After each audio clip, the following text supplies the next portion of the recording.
Kumakaloy ni Jesus, nagbawi sa akong kalag. Gikan saya nang sasala, gikuha niya ako. Gikan sa kasalanan ko, ako gibangon ni Jesus. Kanian ang kalulong ni Kristo ipagakako.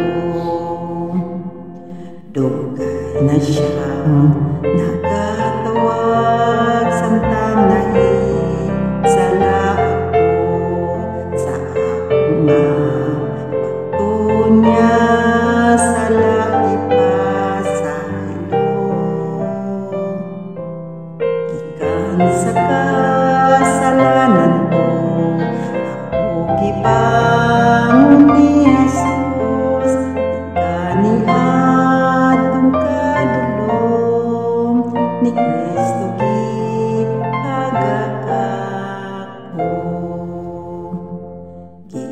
Giunahan siya tunok itangayo, gilansang pa tungod sa pagtuman niya, gibangon niya ako.